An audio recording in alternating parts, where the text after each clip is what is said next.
Welcome back to this council meeting of the 8th of December 2022. We now have item 10. We've got a couple of updates. Well, who do we have first? Annual plan? No, Is that first? You're going second. So first of all is reforms. Update on reforms? Regional leadership. Regional leadership.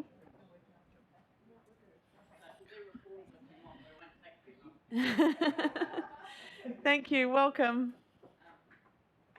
Have we got a microphone, please?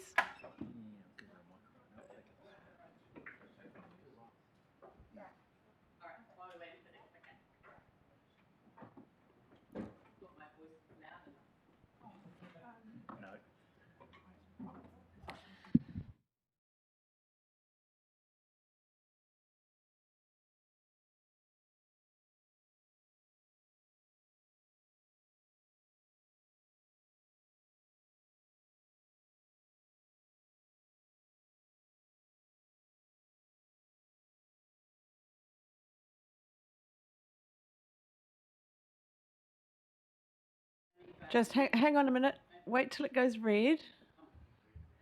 It's counterintuitive. Red means go. And then if you could please start again by introducing yourself so we have those online can hear. Thank you. Yep. My name's Kim Kelly. I'm the Program Director for the Wellington Regional Leadership Committee. Some of you will know me, but many won't because there's quite a few new faces around the table. So Tracy Martin, who is the chair of this committee that I'm about to tell you about, her and I have been going around councils doing this presentation update, but she's not available today, so apologies from her. So I'm going to run through, there's kind of two parts to the presentation. One is on the committee itself, and the second is about a key piece of spatial planning work that the committee's doing, just to give you a bit of an update on that, and then I'll do any questions. So I'll do this quite quickly because I'm aware. Yeah, if we could have a romp through the slides, that would be great. Yes, I am. Yes, I thought you might say that. Okay, and your staff have got these slides so they can send them to you as well because there's quite a lot of detail on some of these. So this work started back many years ago where I guess essentially councils were running off to central government asking for lots of different things around the region. And got a bit of a response that said actually it would be really good to understand what the Wellington regional view on things are, what's the Wellington regional picture. And actually when I talk about the region in this work, it also includes Hora Whenua, so it's wider than the traditional Greater Wellington region. So out of that discussion, we created the first spatial plan for that wider region, and that's the Wellington Regional Growth Framework.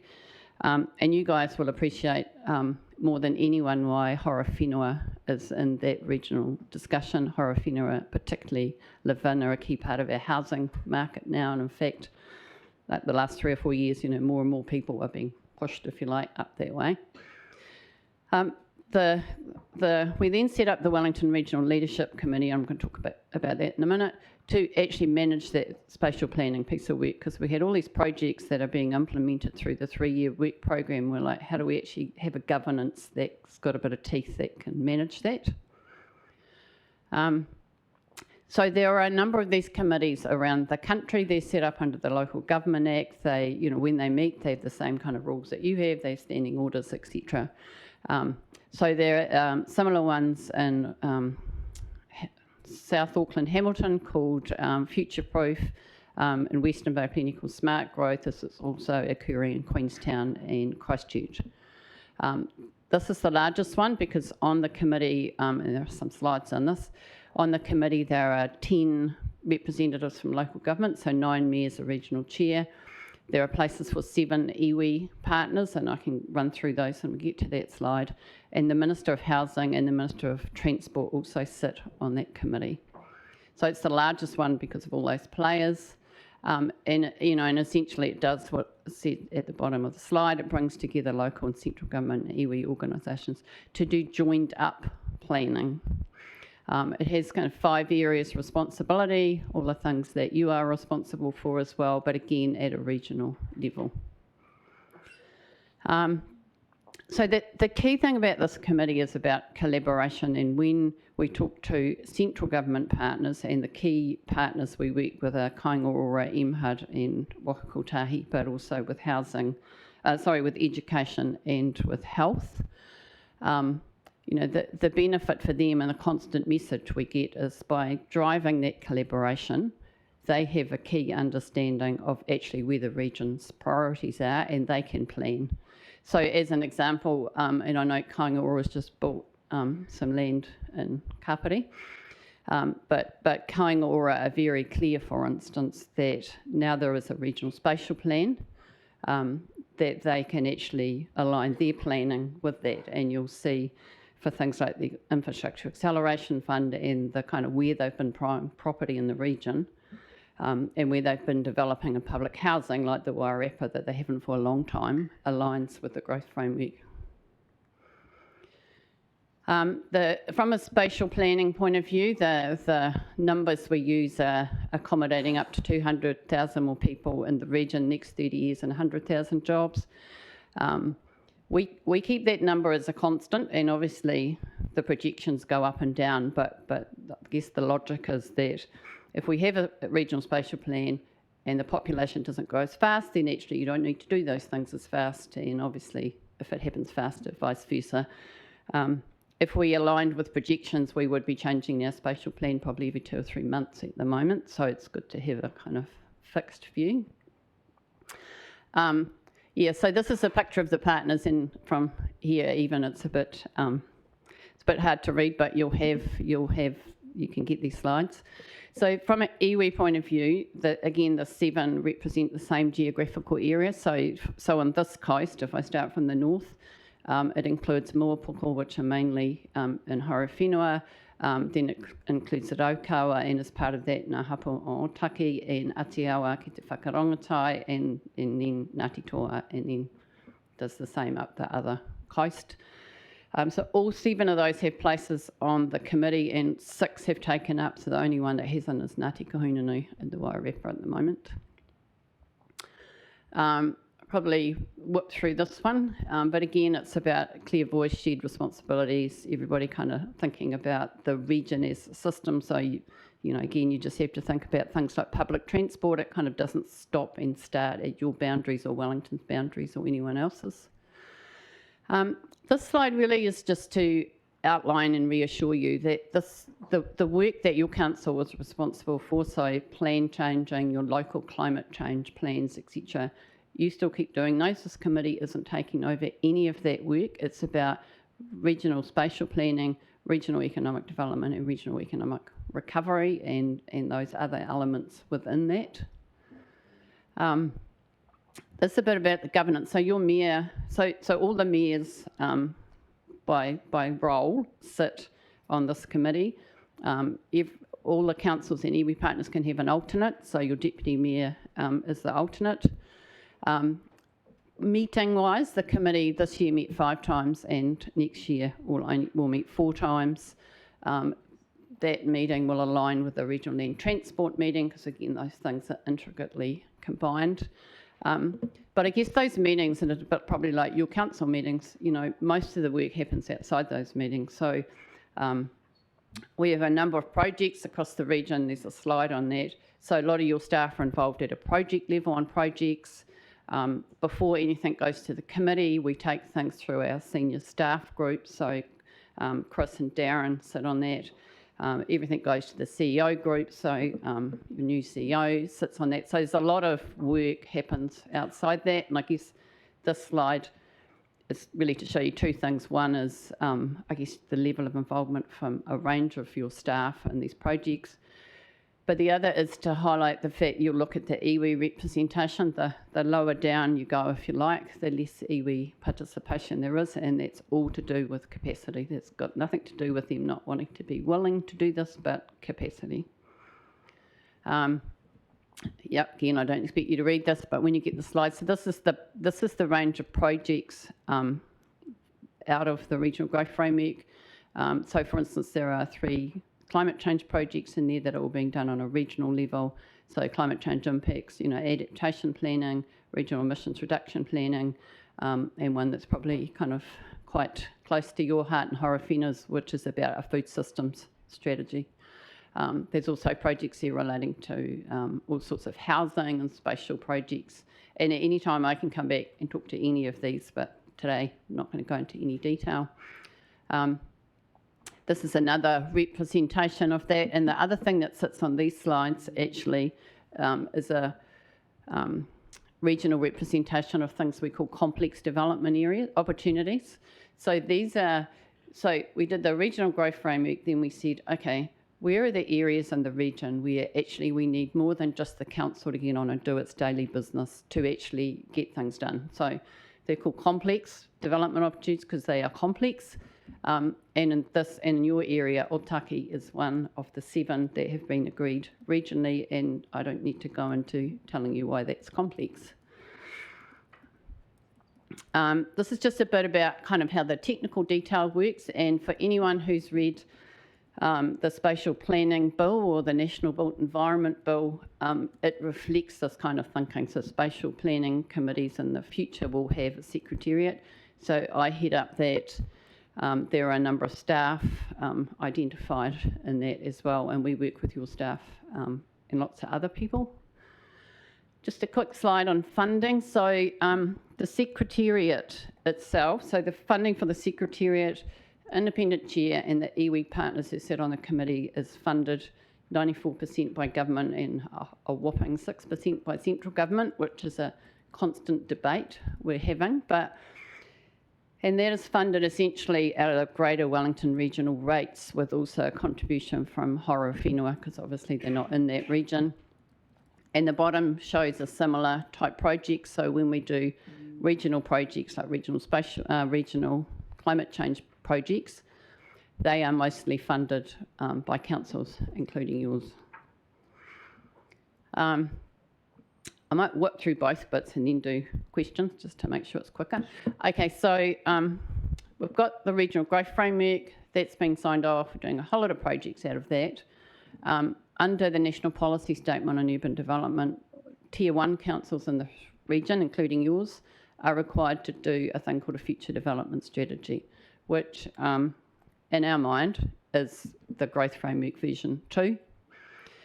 Resource Management Act reform will require us to also do a regional spatial strategy when that gets through Parliament, which will essentially be Regional Growth Framework version 3, but include wider. It's got a wider kind of geographical, well, in a way it's got a narrower geographical focus as the bill's written, because Mana Whenua wouldn't be included, but it also actually looks at coastal as well, so it's a bit different. So I'm talking to you about this project in particular as we have started this project and your staff are working on it, and we will involve all councillors and all iwi boards at some point. So when we did the growth framework, rather than just go, oh yeah, look, here's a growth framework, we actually ran 2 workshops where we invited all the councillors and all the iwi boards to come and participate and give us your views on things. So we'll do that again. Couple of slides here, and again, I'm not going to go into detail, but we are required, again, in the process of doing this future development strategy, to identify what are the challenges for our region, and then the flip side of that is what are the objectives. And all these challenges and objectives have come from a whole lot of data and analysis. And so I think the intent of these objectives is not up for debate. We all know there's issues with housing supply. We all know we live in an area with climate change and natural hazards issues. There's plenty of data that supports a whole lot of this stuff. But what we're currently having a discussion with we had a workshop with the Leadership Committee a couple of days ago. We're also talking with Mana Whenua developers and infrastructure providers, because we are, well, not only are we required to develop this, but we also want to. It's about some of the wording in this. So while the intent isn't changing, like for instance at the Leadership Committee the other day, there was a bit of discussion about that word build, climate change resilience, that actually in people's minds that they're thinking about seawalls when actually we're talking about kind of, I can't remember the word that came up, it wasn't anyway, it was changed, so a lot of it is about kind of wordsmithing. And if you look at 4, where we were talking about rethinking urban form to be less car dependent, again, we're looking to change that to say rethink development to be less vehicle dependent, because that reads like cars in your housing areas, when in fact it's meant to encompass industrial areas and business areas and all sorts of vehicles. Freight is like 33% of our transport emissions, so it's that kind of discussion. This is the bit of the timeline, which I think is already changing. So the future development strategy has to inform your 2024 long-term plan. So that's what the National Policy Statement says. The thinking was originally to have it done by June 2023. And having, actually one thing I didn't say up front is I've worked in local government, mostly at Hutt City, for over 20 years, so I'm kind of well aware of how local government, how these processes and stuff work. So one of the thinkings about June 2023 was to ensure that the information was available in time to feed into your long-term plan, because we know that happens. You start working on that not long after that. However, there are a number of things that are going to impact on that. So one is, as Tracy and I have been going around doing this, we're well aware that, we've got 5 new mayors, a whole lot of new council members across the region, and people going, well, hang on, I'm doing regional spatial planning, I'm just kind of learning how local government works. So we are kind of stepping back a bit, and, thus the bit of workshopping we did with the leadership committee the other day to kind of take them back a bit. And the other thing that might impact the timing is the sign-off process, which I'm now just going to talk to you about. And again, don't worry about the words. You can read these to your heart's content when you get them. So we have an agreement that there is an agreement that every council has signed up to. So again, the way the Local Government Act works, with a joint committee, every council has to agree to this agreement. So at the moment, it says that the Leadership Committee is responsible for the Wellington Regional Growth Framework, Regional Economic Development and Regional Economic Recovery. Because silly me, when I wrote it, we had a growth framework, so I put those words in it. And so the lawyers say, well, so this committee can't sign off a future development strategy because you've specified a document. You should have been a bit vaguer. And also the agreement doesn't allow for hearings, and with a future development strategy, just like your long-term plan, we have to have hearings. We don't have any choice about that. We have to have a hearings panel.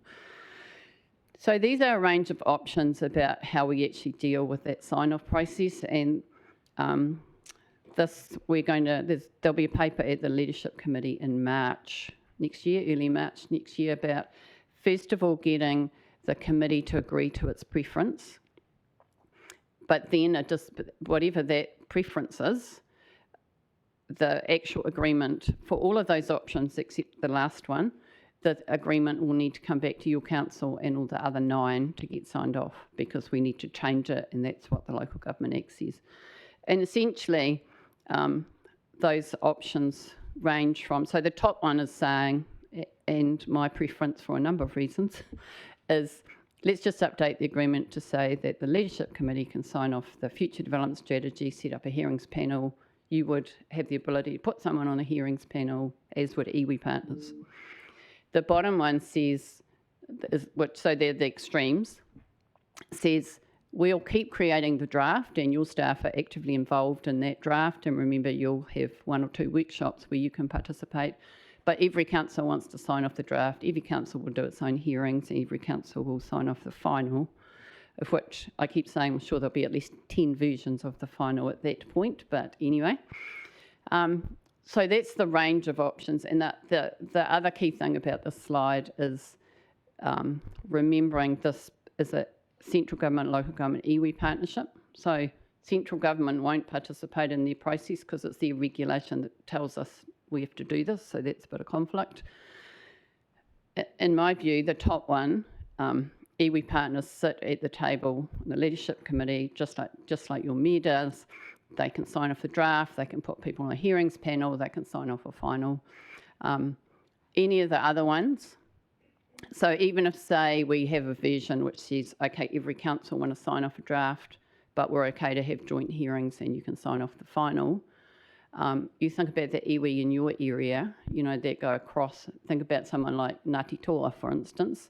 So first of all, assuming that your standing orders allow for that, Ngāti Toa have to go to, heavens knows, Porua's council meeting, your council meeting, perhaps the Wellington one or whatever. So it doesn't mean they can't participate, but it's kind of, it gets harder and harder the further down you go. So this is my last slide. So that was a quick overview, but we do have a website, and on there is, we have a monthly, there's a whole lot of stuff about the projects, there's a whole lot of stuff about linked to the previous public reports. We have a monthly newsletter, you can sign up to that. Yeah, that was, there you go, that's the website if you want to sign up to the newsletter. That was it, that was a very quick. Thank you, that was perfect. So we'll be getting these slides so that councillors can have more detail. With the monthly update, I think it would be really useful for all councillors to get that. So Democracy Services, unless anybody has an objection, I'll ask Democracy Services to sign up all the councillors to that newsletter, because I think it would be really good to keep up to date. And certainly that session with all of the councillors, with the stations, with information, just a fantastic event, and attended by a few of our councillors who found it really informative. So bearing in mind all the new councillors across the region, one of those sooner rather than later would be absolutely appreciated, I'm sure. Councillor Coe. Just a quick question of clarification. Where does Wellington NZ fit into your the way you work? Thank you. Yep. So, there's two of the, well, one of the three parts that the committee is responsible for is regional economic development. So there was a recently signed off regional economic development plan that the committee signed off, and Wellington NZ were the project lead for that project. But again, they had a steering group which had members of your council sitting on it. I sat on it, people from Te Matara Maori business, etc. So from that point of view, they were a project lead, just like a whole lot of our other regional projects. And now, so Greater Wellington have a pot that they rate for regional economic development that they use to fund Wellington NZ. So now they are funding them to essentially implement that regional economic development plan. So again, going back to my kind of 20 years in this region, it's the first time I've ever seen a regional economic development plan, and particularly, and it's being implemented. So they're a provider now, I guess. Yep. Great. Councillor Wilson. Yep. A couple of questions. I wouldn't step too far back. You were saying you were stepping back a bit for newly elected members. I wouldn't step too far back because you find yourself in the same place. How much funding do you get from KCDC? How much do we put of the 5 million total, I think? Crikey. No, that would be nice. Is it done proportionate to population? So going back to that, so none of the councils except Greater Wellington funds the secretariat. That all comes from so it comes from your ratepayers, but from Greater Wellington's rate. And then so I can't tell you the exact figure, but I can get it. We can get it if you want, but I can tell you the process. So then there's a 3-year work program signed off by the committee. Lists all the projects for every council. So we go through and identify the cost, and then essentially we split the cost for councils, the regional projects, so not local ones like the Otaki Complex Development Opportunity your council was doing as part of its normal work. And so we use the same rate that the REMO costs split on, which is essentially population, I think, from memory. Okay. And so the regional spatial strategy, it's a variation from the plan. So the strategy, who's driving the strategy? The new future development strategy? Yeah. So we have a project lead that's been hired on behalf of the whole region, and there is a steering group working on that. So you've got members of your staff that sits on that. So, you know, I keep coming back to the fact it's a collective future development strategy. So it's not being driven by one or another entity. Okay, and my last thing was 7 years ago when Geoffrey Palmer and Wira Gardner were involved in the potential local government reform, which is kind of the overlay of what you guys are doing. So is this in any way de facto that? And I've noticed, what I haven't noticed is anywhere in there is a political strategy here. So is there any discussion that goes on, given that it was 7 years ago, when the A word, amalgamation, so is that part of, because what was missing at the time was the spatial plan. There wasn't a spatial plan for the region. Had there been one, the amalgamation may well have gone ahead. So is that part of any discussion at all? No, I mean, every now and then some mayor will raise it, but our work is coming from that kind of resource management reform and the National Policy Statement on Urban Development. So that's all the regional spatial planning's being driven. Yep. Okay, cool. Yep. Thank you. Councillor Spires. Thank you. Once I get the overheads, I'll have a better understanding of what you do. But two words stuck out for me, and one was advocate, and one was health. So I'm just wondering, with the expected growth up in Kāpiti, we already have huge issues around access to health services, sorting out our roads around our schools so that children can get to school safely. So I'm wondering, and do you achieve these things, and do you have outcomes? Because it's kind of like, I'm coming from grassroots level, I guess, and we need to ensure that these things are happening up here in Kāpiti. Yep. So you wouldn't have been able to see on that great big slide of stuff, but there are two projects on there that are relevant for that. So there's and actually the name's changed and I can never remember what it's called, but there is a project that we were calling the Kāpiti Whenua Greenfield, but it's got a much better name now, which essentially is saying got a lot of greenfield development, so you know, areas where there isn't currently housing in Whenua, so there's 3,500 houses projected at Taraika. There's a lot of greenfield in your area. How do we actually plan together? We had you and Whenua and also the relevant agency, so that's Kāinga Ora, Wakutahi, GW from a public transport point of view, education and health. How do you plan together so that we are actually managing ahead of time rather than what typically happens is, you know, you get a new greenfield subdivision and then you want a bus and then no one wants to take the bus because they've been driving their car. So totally.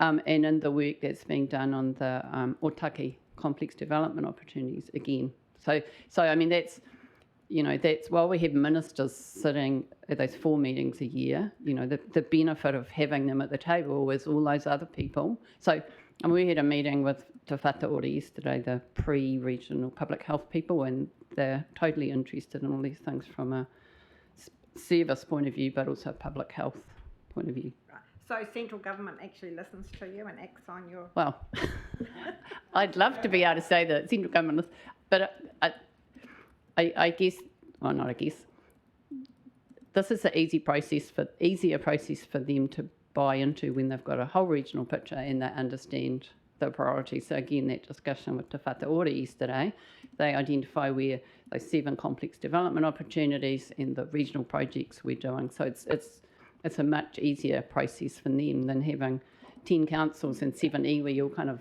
asking them for things. Yeah. Cool, thank you. Thank you, good question. Councillor Pravanov? Through the Mayor, thank you, Kim, for coming along and speaking to us today. So I have 2 questions. My first one is, and forgive me if I missed it, because the slides are flashing up very quickly, is you talked about that there was climate change up there, but not actually environment. Key focus. So a couple of things, I guess. So in the objectives, there's definitely an objective that relates to the natural environment. So in the kind of when we're doing the future development strategy, And then when we do things like the future development strategy, we have to take into account all the kind of current national policy statements or ones underway. So highly productive land, freshwater, national policy statement of freshwater, for instance, have to be taken into account. Yeah, but in terms of, if you're talking about the project slide, yeah, there's one on adaptation, there's one on emissions, and there's one on food system strategy. So that they will be interwoven in there, but there's nothing, you know, no specific one project that's headed up kind of environment. I suppose I was, you know, ensuring that there was oversight that, you know, about healthy environments, various other factors that relate to sustainable environments moving forward. Yep. Okay, thank you. So my second question is that, so this council, and like many of the other councils do, similar sort of work in many of these areas. How does all this dovetail together so that we're all hopefully on the same page? Yep. So if I take the climate change impacts project we're working on at the moment, so that's got a project lead, it's got a whole range of people from mainly central government, local government, so someone from your council sits on that. So they'll be on a steering group or a core team. The first stage of that is a piece of work by Niwa, Becca and someone else on impacts, and so your staff will be kind of inputting into that. So anything that you have agreed as a council or are working on in that, we'll go into that. The future development strategy, so we are required in that process to run a number of scenarios, and for instance, the base scenario assumes updated district plans. So whatever, you've got a plan change out at the moment, whatever that is written in that is reflected in the base scenario. So yeah, they are all integrated. Thank you. There don't appear to be any more questions. Thank you so much for coming out and speaking to us today, and for your patience while you waited to do your presentation. Much appreciated. I'm sure the councillors will enjoy reading the further information, and we'll can get in touch with you with any questions arising once totally they've seen the detail. Yep. Excellent. Okay. Thank you so much. All right. Wonderful thanks. to see you. Now we have the annual plan update, and I believe the reforms one is in the next meeting.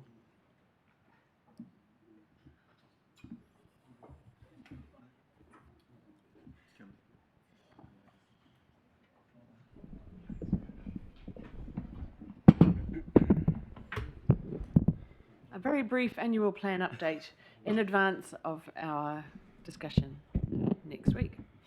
So through you, Your Worship. Morena, everyone.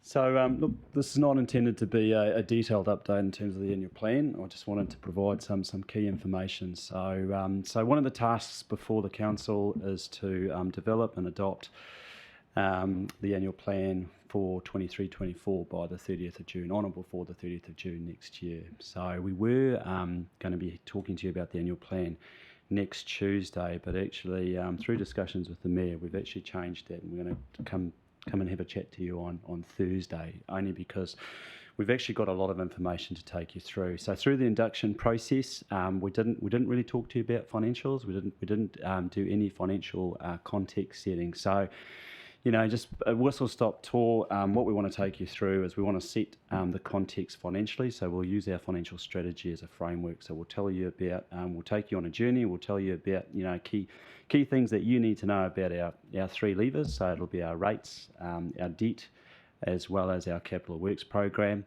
We've all, I think we're all shocked. We're all reading the news. We're seeing what the Reserve Bank's doing. We know what inflation, where it's sitting at. We know what's happening. Economists are saying recession's coming next year. So we're reading the same information that you are. We're obviously talking to our partners. So we need to have that discussion with you. So what the presentation will involve, a discussion around that. So we're certainly not tone deaf. So we'll have that discussion and what that might mean for the council.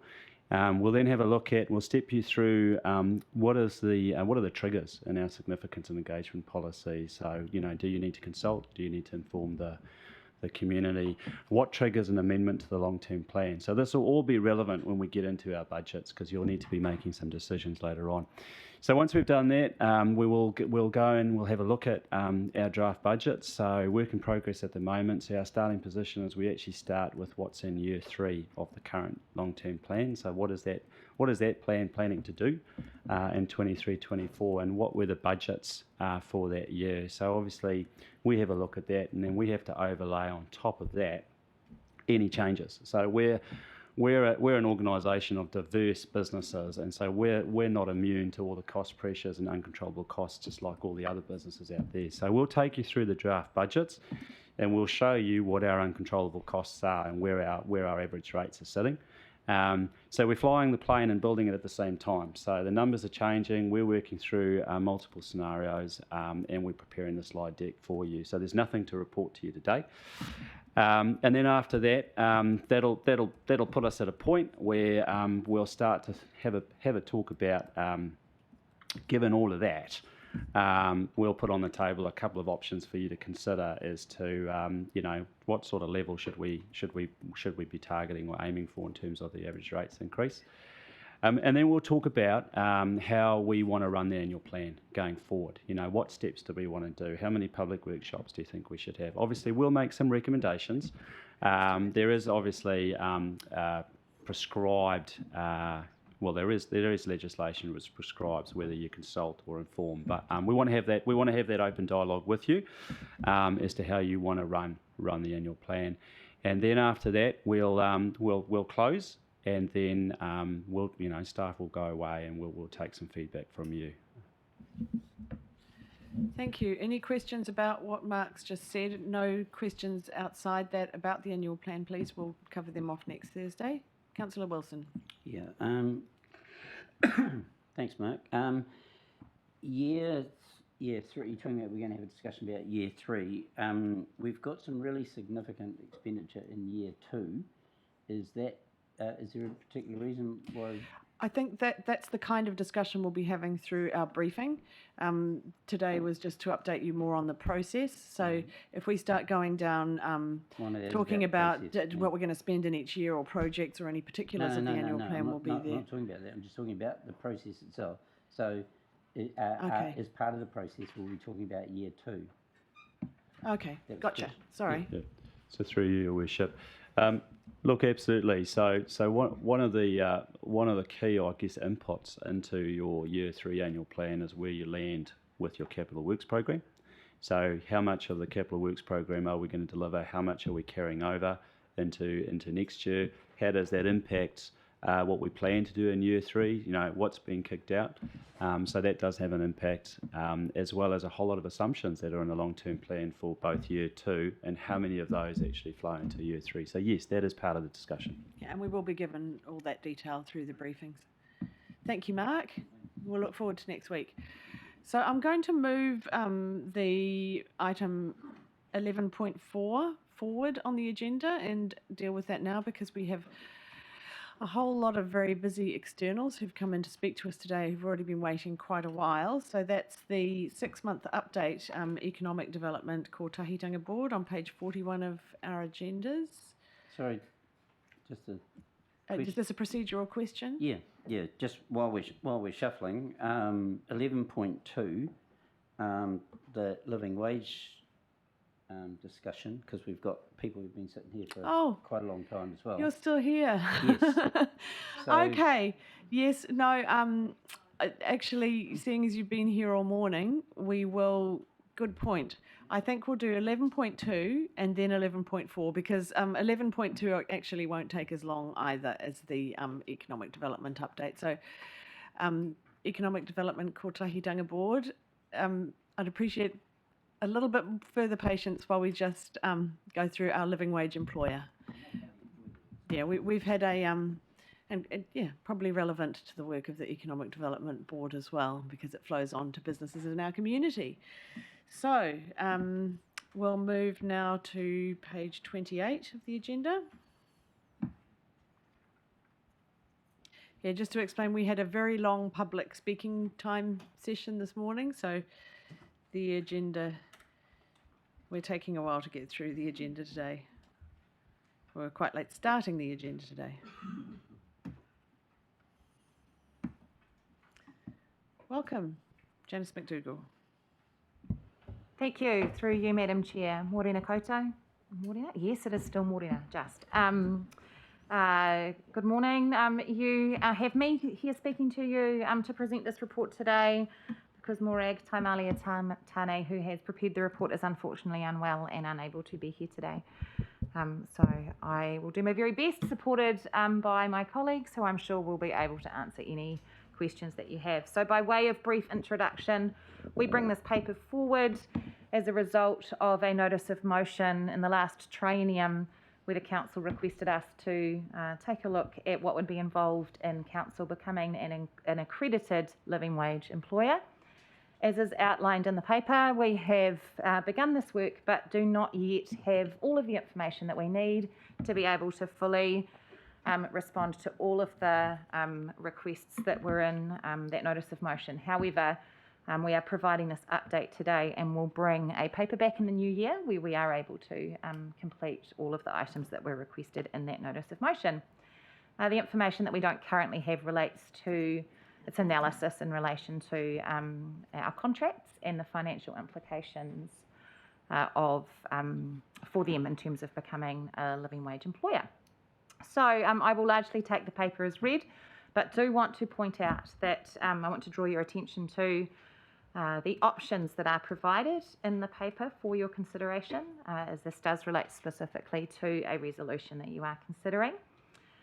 Those options essentially seek your guidance on what the outside parameters you want us to look at are. So the options put before you range from a do nothing option to a go as far as potentially we can option with various options in the middle. As you can see, staff are recommending that as we embark on the next stage of analysis, we have an end point in mind that would involve us looking at all of our contracts in the context of living wage. And as you've heard this morning, that is not a requirement for accreditation as a living wage employer. And the representatives from the living wage movement have encouraged you to act fast and to not be held back by trying to, I guess, to use a metaphor that's come up in a few different ways this morning, eat all of the elephant at the same time.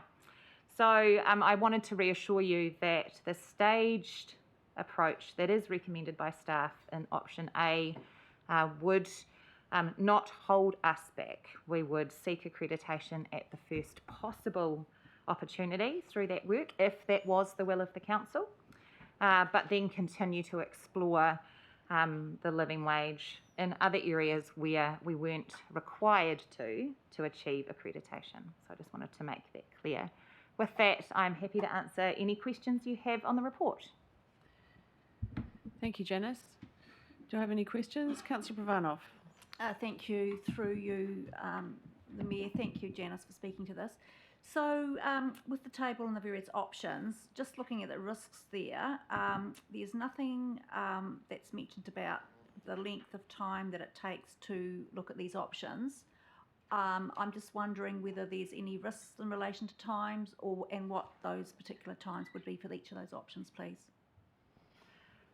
So I think that obviously there is more work involved overall in option A as opposed to option C, I think it is, which would be doing the very minimum. But as I've indicated, we would, if it was the will of the council, seek accreditation at the earliest possible time while we then continue the rest of the work. So I can't put a time frame on what completing everything would look like, but I don't believe that having a fuller end goal in mind will make the first stage any longer than it would be if we were only wanting to do the minimum to reach accreditation.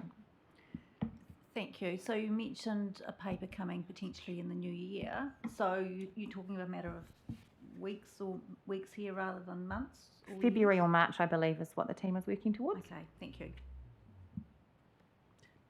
Councillor Halliday. Thank you, Madam Chair, through you. I have two questions, but context for me is that it's very, very good to know from an ethical perspective that we are already in the space with regards to how we pay our wages, which is great. So I'm actually not too worried about the accreditation aspect because I would prefer to go through the journey. If it takes longer, it takes longer with regards to looking after the people that are associated to us. The two questions I have though, with regards to option A, if we look at that approach which is staged, pretty much we could step back from that process at any stage as well because it's not a statutory requirement as such. Correct. All we're asking is for a steer on what your end goal is, because it's helpful to have that in mind as we're progressing the work at this stage. Fantastic. The other one was I did note from the presentation this morning with regards to direct contractors, which I think is actually quite important, rather than sort of, should we say, for argument's sake, tier 2 or 3 contractors or something along that sort of line. Would that be a high priority for us with regards to the work that would be done? Would that be sort of one of the first parts of the cake, so to speak? Yes, and indications at this stage are that for the contracts that we have in place, for some of the functions that you heard discussed this morning, for example, cleaning or security guards, the indications at this stage are that there wouldn't be a significant issue. There's possibly not a significant expensive gap there, but I'm happy to ask my colleague, Mr. Mendonça, to say more about that if you have further questions. I'm satisfied with that, but Yep. I'll I say think something that's that'd be good. fantastic. Yep. That's my questions. Thank you. Councillor Coфord. Oh, through you, Madam Chair. Thanks, Janice, for that report. Just wondered what the implications on tenders to council would be. Would there be a requirement for a minimum age if you were tendering for any work? We would need to bring more information back about this in our fuller report next year, but certainly if we were to seek accreditation through tenders and other contract negotiations, we would need to require that of the people we were engaging. Thank you.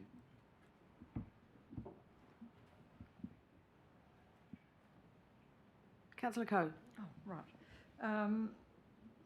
Yes, look, I'm just concerned about flow-on effects through the Kāpiti community. KCDC is one of the biggest employers and one of the biggest businesses in our community here. It's a little bit unclear to me in terms of that flow-on effect, through contractors and so on, whether that has a sort of a chain reaction through our business community here and what the impact might be, given that we know that, probably something like 80% of our businesses have 5 employees or less. I'm not sure whether those are the exact statistics, but just, whether that is being taken into consideration here. And I guess the other issue is around what we've just heard in relation to the annual plan. We're going into a period where things are going to be very tough for businesses, especially small businesses, and just is there a timing implication here as well from that? To take your first question, the potential risk in relation to the local supply chain and the impacts on potentially small businesses is flagged in the report, and it is one of the things that we will cover in more detail when we bring a fuller report back in the new year.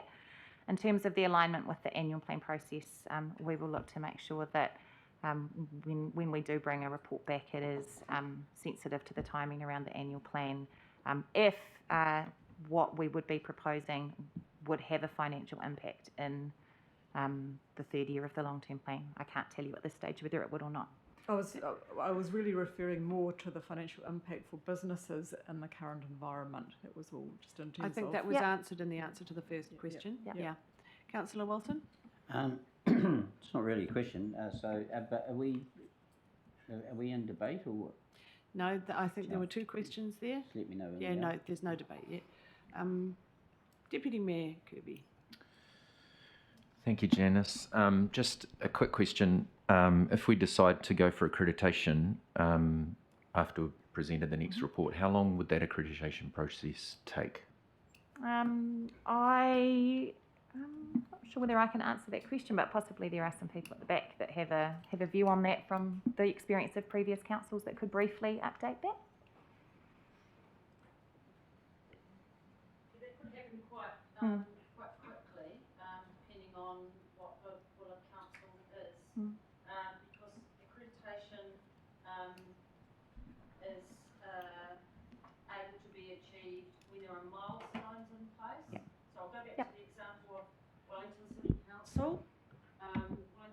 when they became accredited in 2019, had all the direct employees on the living wage, as you do now, and had moved their parking wardens and cleaners to the living wage. Most of the cleaners, actually, there were multi contracts.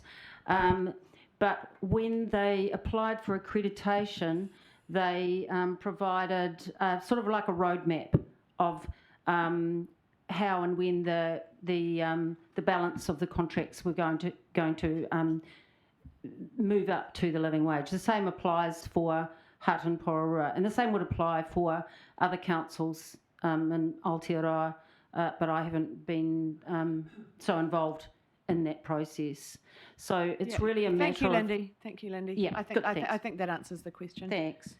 Are you satisfied with that answer? Yeah, thank you. Okay.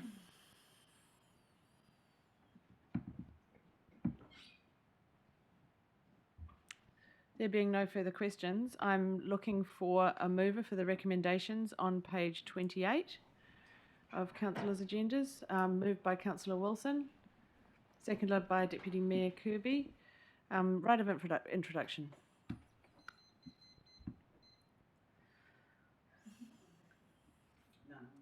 Yeah, waived. Any debate?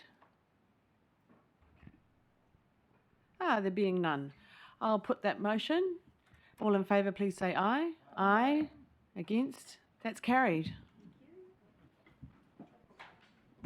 Thank you to our submitters for your patience today. Okay, so now we'll move on to 11.4, the update from the Economic Development Kotahitanga Board. Could we have a microphone for them, please? Just wait a minute, Mr. Mackay, while we bring you a microphone.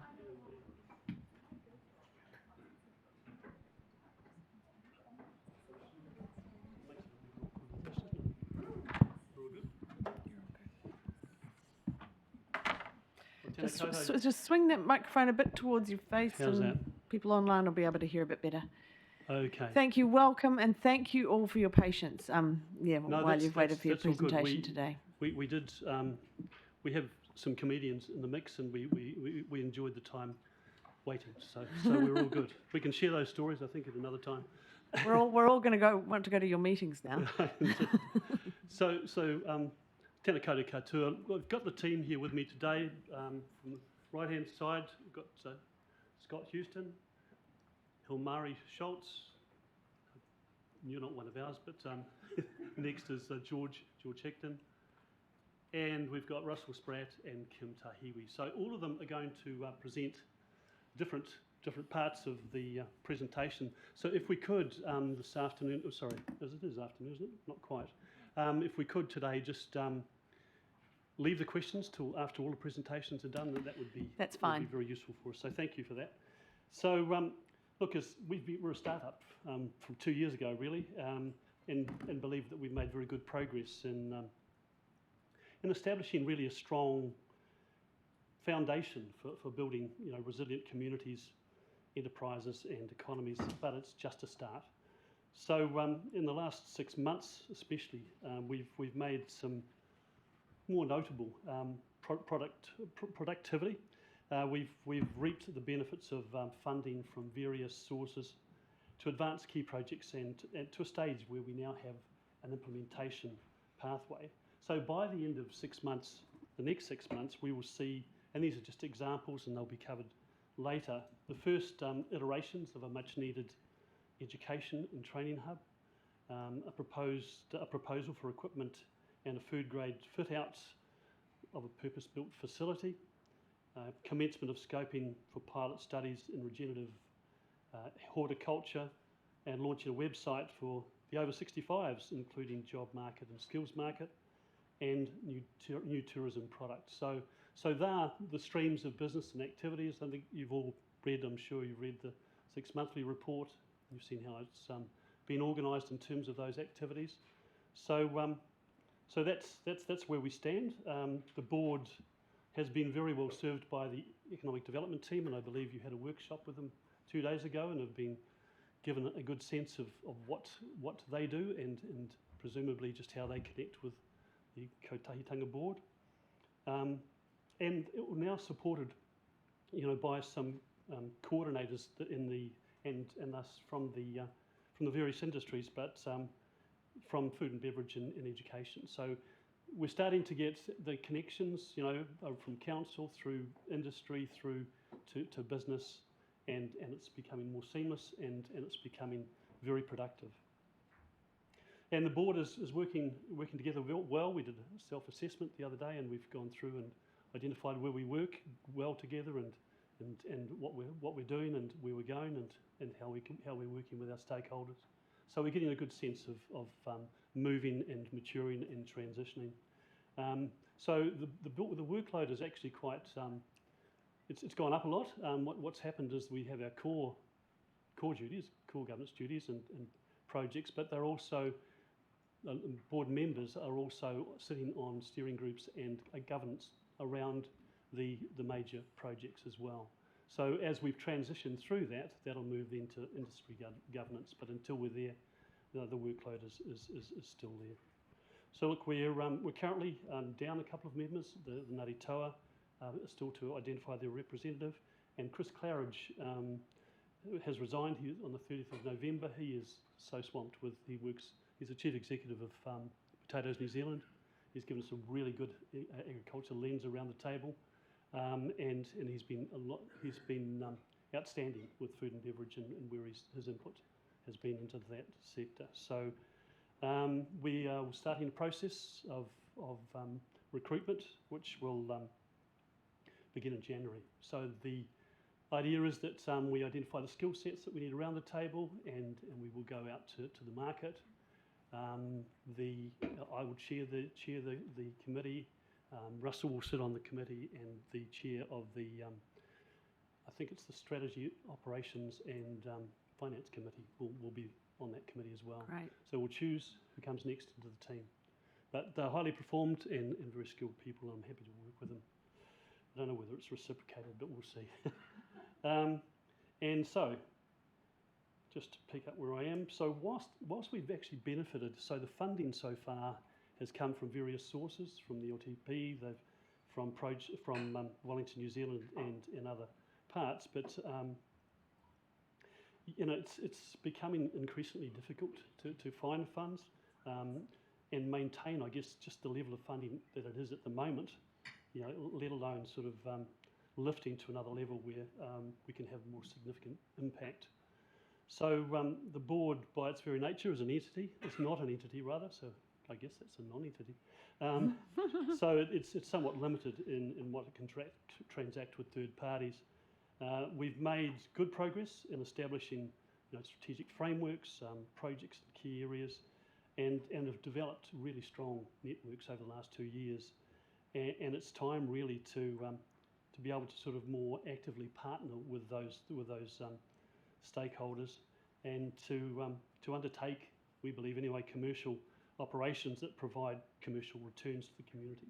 So in that sort of business model, if you like, it's not going to require as much ratepayer funds, and the risk is mitigated by the structure of whatever the entity is. So we're looking at entity options for what happens next, and would be looking to present a paper to council in the first quarter of next year. So look, that's an overview. As I say, if we could take questions at the end, and we can all stand up and take those questions. So look, I'll move to Russell Spratt next. He's going to talk on the education and training hub. Kia ora, Russell. Oh, kia ora koutou. Nice to see some familiar faces and some new ones. Ngami mana kia koutou, ko Russell Spratt tēnei, he uri Aotearoa ki whakarongotai, Ngāti tō rangatira me Ngāti Raukua ki te tonga. It's a pleasure to be here today to talk to you about edumacation. So, let's give it a crack. I'd like to present to you the summary, the second summary, if you will, of the Pilot and Training Pathways Program for Kāpiti Phase 2. But before I do that, I just wanted to thank the wonderful staff from Kāpiti Coast District Council who support us, Mark and his team. They just do a super duper job, and they help us keep centred, which is really important. These kinds of jobs can lead you going off too far into the moi moi the dream, and they help us get a wee bit centred. So let me give you a bit of a sense of what we've been doing. First up, The Phase 2 project program has been geared toward discovery, connection and design, and we've been focused on learning more about what's currently available in the community for our ākonga or students and learners, what further opportunities could be made available for our ākonga, and where the gaps are and what the barriers might be. And since the last report, we've hosted our first hui and workshop, and we've met with 13 stakeholders in one-on-one meetings to gain a deeper insight into these questions. And by way of summary, through this engagement, we've discovered that Kāpiti already boasts a large and diverse range of opportunities for ākonga. There are many organisations that are working with our rangatahi or young people, differently abled folk, the over 65s and Māori and Pacifica, to ensure they have the skills they need to forge successful career pathways. The gaps that are being identified as we progress are visibility of what we already have on offer, accessibility, and that includes transport as a main theme, connections between providers, awareness of funding opportunities, and resources including facilities to maximise current services. The solution to these gaps could be offered in a potential centralised hub or hubs included in a future community centre, and in the meantime offered in existing locations or location. This would enable more regular communication about plans, provide scheduling opportunities that link into each other smoothly, and minimise unnecessary duplication, or in some cases increase the duplication where these are in demand or where there is demand, bringing alignment between our learning opportunities. We'll move now to the hui workshop and results. Our first hui took place on Friday the 4th of November this year, and it had 13 stakeholder organisations with 17 attendees. The attendees were asked to split into 4 groups, and each group to answer the following questions. First, what's available? What local skills and training opportunities are currently available to our ākonga and career seekers? And 2, what's needed? What do you need, i.e. or e.g. resources, facilities, assistance recruiting? Who's important?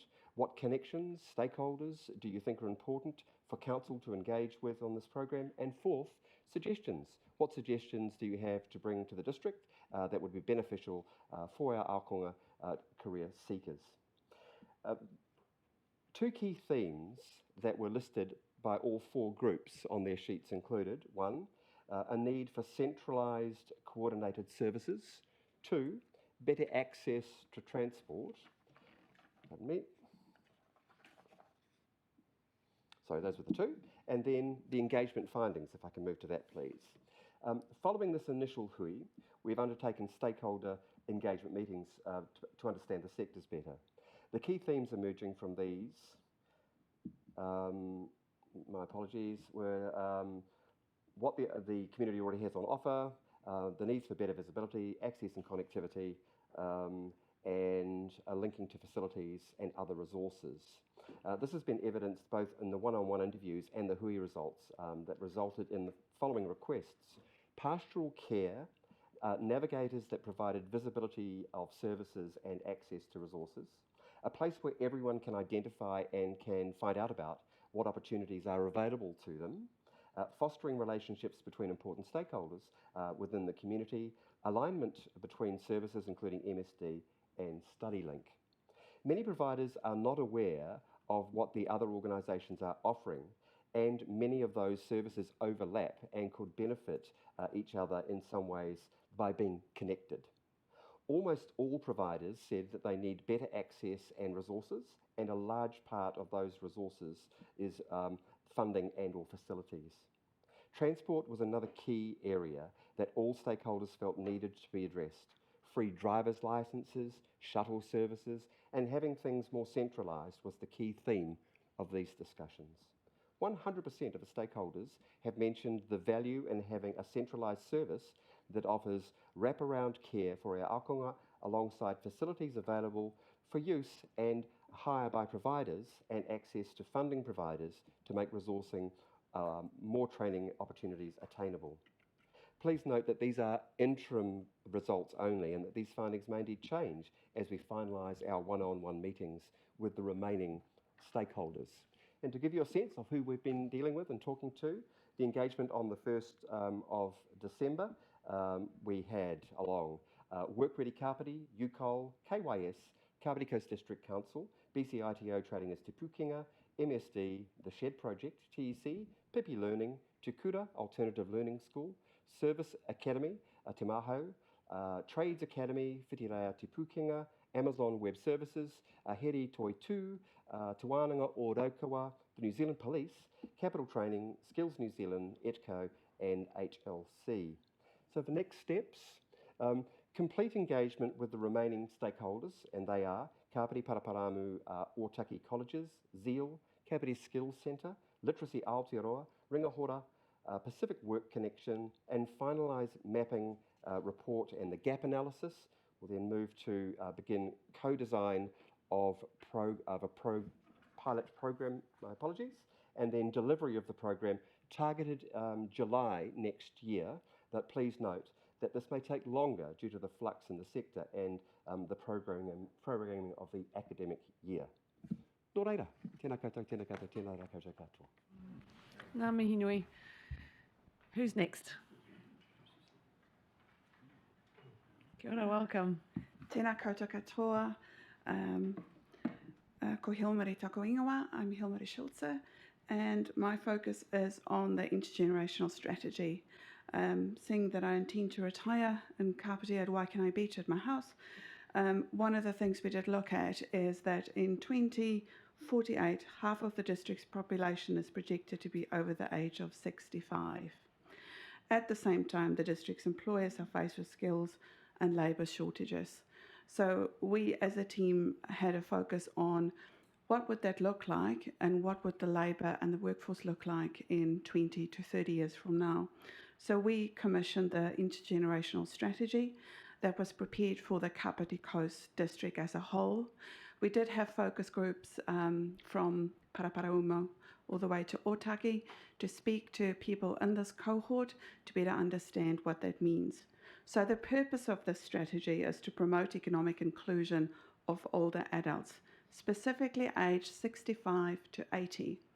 Because when you look at statistics and workforce statistics, it's normally up to 65 and then 65 plus.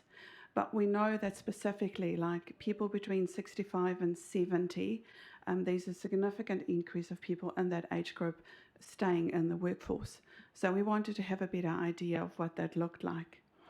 The strategy is also very closely aligned to the workforce plan and is paving the way for effective pathways into education and employment and better jobs for older residents.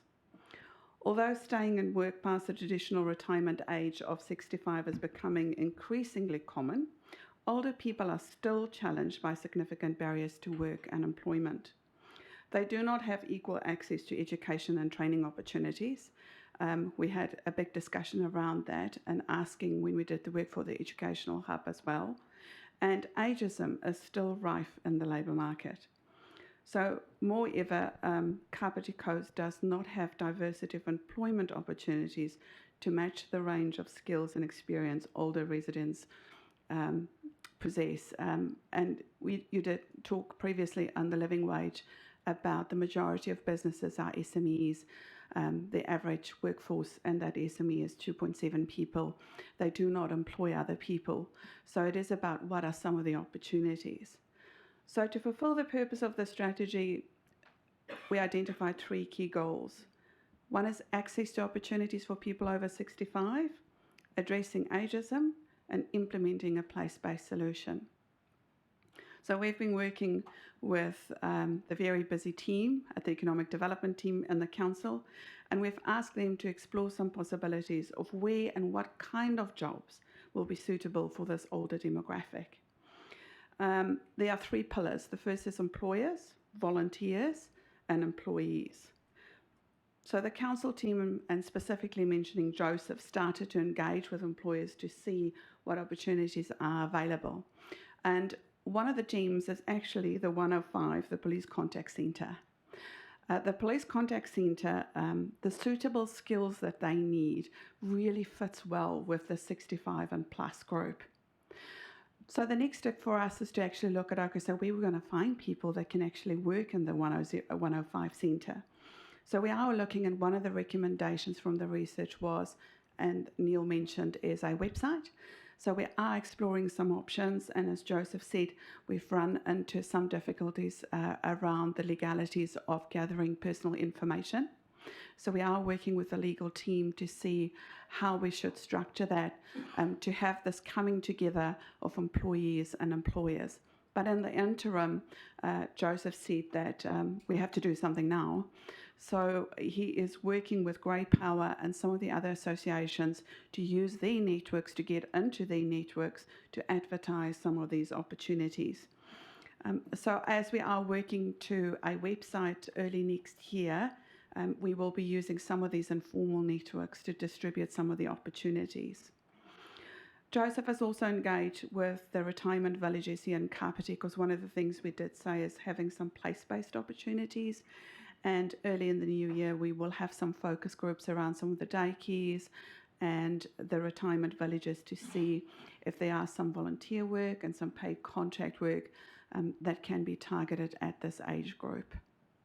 So the focus for us in this 6 months was to have the strategy developed and then to look at what we can do in the long term. It's not a silver bullet, but we are going to tip away at this as far as we can, and making sure that when we get to 2048 and half of the population is over 65, that we do have opportunities for people to live and work within our region. Kia ora. Thank you, Hilmarie. That's really important work. Thank you. George, welcome. Kia ora tātou, nei rata mihi, kia hui mai nei, tēnā koutou, tēnā koutou, tēnā koutou katoa. George Hickton aho. Thank you very much for the opportunity to talk to you all about the tourism perspective of the Economic Development Unit. The three things I'd like to cover today: the size of the task, our process for addressing that, and some of the work that we've been doing to date. I think I addressed this meeting not so long ago, but highlighted the fact that over the past 12 months, and that's as long as this board's been together, one of the things we certainly discovered is that there's a massive opportunity for Kāpiti tourism to do better than it's doing right now.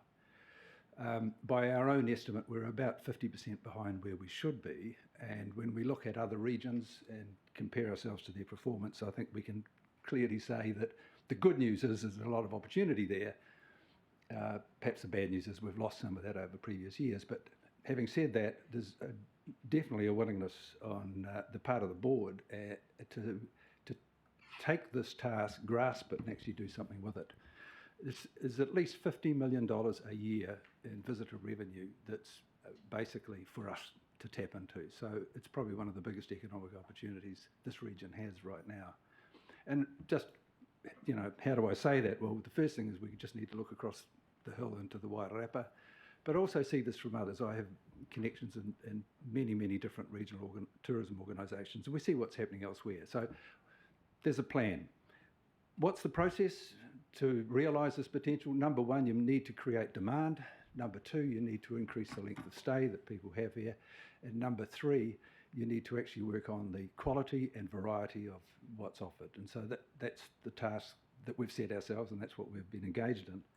So just on that sort of current actions, if we think about the marketing perspective, I would say that I think when it comes to the total amount of money we spend on tourism marketing, it's woefully short of what we're probably going to need. But having said that, we're actively engaged at looking at the brand collateral. So we start to build Kāpiti Coast as a strong tourism brand. The coast is our point of difference when it comes to target markets, when we look at Wellington, Mana Whenua Representative.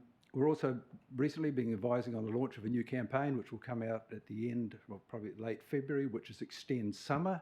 And so it's all about getting people within the wider region to come to this region, which summer goes on beyond February into March, and see it as an opportunity. And its tagline is, put your footprints here. And I think that it'll provide a perspective in terms of our wider region that hasn't been there for a long time. So let's go to Kāpiti and Extend Summer. We've also advised on the development of an improved Kāpiti Coast website. We need to, that's our point of action. and content and connection needs to be improved, and we're working with the team on that, and they're doing a really good job for us in that respect. The other area which Councillor Halliday was there last night, thank you for coming. We've had 3 meetings of the local industry. And the key here is what we're trying to do is create an industry ecosystem that actually works. And that's getting the industry to understand the various parts, how they connect with one another and how they can help one another. And what we're constantly finding over the last few months is people are coming out almost of the woodwork and saying, am I part of the tourism industry? And the answer generally is yes. Whether you're providing a coffee roasting experience or an Airbnb or a food service, you're all part of the visitor network and you're all part of this ecosystem. And if you see yourselves as being part of the Kāpiti Coast brand, then the thing becomes quite powerful. So, as I said, last night we had another one of those meetings, 30 or 40 people turned up. There's a lot of debate, which is good, but also they understand and they're very keen to see how they can connect to the Extend Summer campaign. So suddenly we're starting to get that type of opportunity that we're keen on. One of the other things we've been doing is identifying product opportunities. And this is just going to be an ongoing thing, but just one simple thing. Finding out that the surf school in Wellington was very keen to locate in Kāpiti. They now are going to operate out of Otaki, simply because someone did some work and made the connections. And those are the sorts of things that suddenly start to bring people to this region that would not have considered it before. There are many, many more of those opportunities that we know are sitting there and we think we can ignite. The next thing is promoting quality and sustainability. At the previous meeting of the industry, we had a presentation on sustainability commitment with the tourism industry Aotearoa runs. But in addition to that, we're pushing very hard for people to join the Qualmark accreditation system because currently it's free. But also you cannot get your product profiled by Tourism New Zealand, who have the largest marketing budget of anybody, unless you have accreditation. It's the way they determine that the quality is acceptable in terms of risk and in terms of promotion. So we're gradually getting people to understand that and get them aboard with a quality mark. That'll give us more public relations profile and expand our marketing reach. So that's where we're at today. We've got a lot of work to do over the next year. We look forward to working with the Economic Development team to develop it. As I said at the start, I think this is probably one of the greatest economic opportunities this region has right now, and it's not hard to get at, but it's going to take some resource. Thank you very much. Kia ora. Thanks so much, George.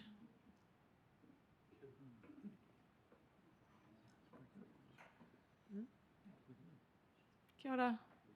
Kia ora tātou. Is it better? I don't have a paper over my laptop. Kia ora tātou. Tātou hui mai nei tēnei rā. Ko Ngāti Toa Tiatiawa ko Ngāti Raukua ngā iwi, ko Kim Tahiwi ahau. So I'm the Ngāti Raukua representative that sits on the board, and I do this through Ngā Hapu o Otaki, who represents the 5 hapu that sit in the Otaki area. So I'm going to provide an update on the regenerative horticulture, which sits under our food and beverage strategy. So the board has been looking and working to identify opportunities to optimise the land use in Kāpiti, in the Kāpiti area, for sustainable production position. So I've been working with Ngā Hapu o Otaki, looking at the Otaki area and further north into the Horowhenua where there are pockets of iwi-owned land. And so early on we had discussions with MPI and they indicated that they are looking to support iwi-led projects. So on that premise, we began discussions with local iwi and other entities. So after some initial meetings with local Māori and landowners and other entities in the area, we identified a willingness to investigate these opportunities with a view to form an alliance. So the vehicle under which that alliance will operate is yet to be determined. Following that, we've had conversations where we've connected MPI staff with Māori landowners. Recently, we held a hui at Raukua Marae to introduce Shane Brownlee of MPI. From this meeting, Māori landowners have been in direct contact with Shane, and so there's some site walkovers planned in the coming months with a view to assess the land for land use opportunities. Also, Ngā Hapu is currently working through their own application through MPI to scope out a pilot project for regenerative agribusiness, which we will envisage will see some local Māori-owned land blocks becoming a part of a pilot program. So the intent is to piggyback off this and take the learnings and the synergies from this project that we will adopt and use in a similar regenerative horticulture project. So we've also already got that relationship there, which is good. More recently, we have been working with, under the food and beverage strategy, local growers in regard to food sovereignty. So these discussions are just in the early stages. So we've made the introductions through Mark on the Economic Development team here. And so these discussions are still in progress, but this is all to support the wider discussion on food and beverage in the Kāpiti area. We'll also, in the new year, be making contact with a group called Te Rōpū Pākehī, which has the ear of the Māori business in the area, so to support that way as well, so that we have all the wraparound services to make the project a success. So the focus going forward is to develop these relationships and to really scope out what that alliance would look like, who needs to be involved, and we'll be working along MPI to develop this. And that's about where we're at with that. There you go. That's all from me. Thank you. Kia ora. Kia ora, thank you. Scott, what have you done? Kia ora, everybody. My name's Scott Houston. I'm not the ninja I used to be, sadly. For those watching online, he has a plaster cast and some crutches, which are just out of shot. A little bit about me, for some of those that I haven't had the chance to meet. 20 years ago, I was the Chief Technology Officer for Weta Digital for the original Lord of the Rings series. At the conclusion of that, we had a whole lot of leftover computing capacity, and I founded the New Zealand Supercomputer Centre, which in 2005 was the largest on-demand computing facility in the world, before cloud computing. And I developed some software. I raised some capital through some venture capital companies in Wellington, set up an office in Silicon Valley. By 2014, our customers included NASA, Boeing, Pixar, Halliburton, and Microsoft acquired the company. The first time Microsoft has ever acquired a company in New Zealand, Australia, then and to this date. So since that time, I've been really focusing on technology and helping technology companies grow and expand and export. My focus is on artificial intelligence, and in 2018, I joined the board of Electra as a futurist. So I'm responsible for the technology strategy for this region. Sadly, we don't have a lot of technology companies in this region, and so part of our goal is to grow and attract new businesses here. What we do have in the region, though, are a lot of people with a lot of experience. For example, the CTO of Microsoft New Zealand lives in this region. There are a lot of people that have a lot of industry experience, both in central government and technology, from New Zealand and around the world based in this region. So what we've been doing, and I'm certainly working with Mark and Joseph and the team, is bringing those folks together in a series of informal and, more recently, more formal sessions. We have one next week, which is actually sponsored by NZTE, where we bring these groups together and figure out what a tech strategy for the region looks like. I don't know what that looks like yet, but I can tell you what it doesn't look like. So recently we've been talking, the low-hanging fruit is build it and they'll come. Set up a hub and people will come. Well, frankly, they probably won't. So what I'd like to do is come back and present a more detailed tech strategy. But the overwhelming feeling within that group is we need to start walking the talk. The reality is, you know, we don't have the developers here. We don't have the young people here. They're going to university. They're staying in town. So how can we make this, you know, how can we make this the Silicon Valley of Wellington? How can we build a tech strategy that brings companies here? Interestingly enough, this region is actually one of the most popular, if not the most populous, remote working centres in the country. So we're seeing with the advent of COVID, people not wanting to go back into the office, not wanting to go back into the city. So how can we take advantage of that for our tech people who want to come, live and work from the Kāpiti region? I'm also the Kotahitanga Board representative from the Tourism Board. And it was great to see Martin and Big there yesterday.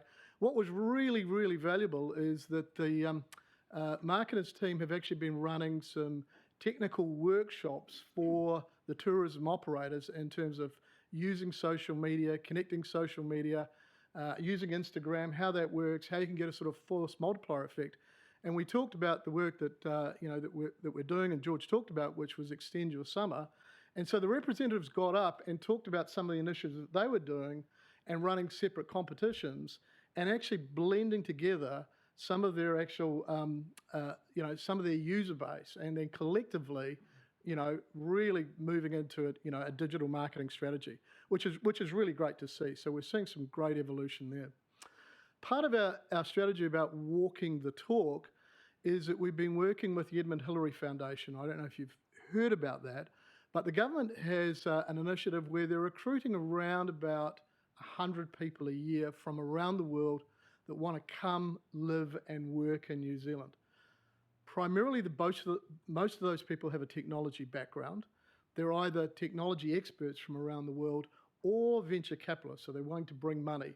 And part of the Edmund Hillary Foundation is they want to work with organisations across New Zealand, both investing and advising and mentoring those companies. So we had members of the most recent cohort here a few weeks ago, and we expect to be doing that further on. So Mark and the team are bringing them to the Kāpiti region. They came up on the train, we took them around. We engaged them in building our tech strategy as well, and we will continue that. The other initiative, which may take longer, but we do believe there's an opportunity to develop a technical precinct here that would be an offshoot of central government departments, either disaster recovery or satellite offices. Now, we're swimming against the tide where the government wants to bring people back into the city, but actually there's, there are literally hundreds of people that work in, if not thousands of people, that work for central government that would prefer to base themselves here. So what we're doing is we're utilising some of the contacts and the people who worked in central government within our tech strategy team, and actually we'll be lobbying ministers around developing a facility here, primarily around a couple of government departments that would be a base here, both from a technical disaster perspective, but an ability for those folks to actually work from the region and connect in technically to the city and the rest of the country. Thank you. Incredible opportunity. I sure can. So that's it from us. We're all here to answer any questions that you may have. What an incredible range of work is going on. It's just mind-blowing, honestly. Questions? I've got Councillor Coe first.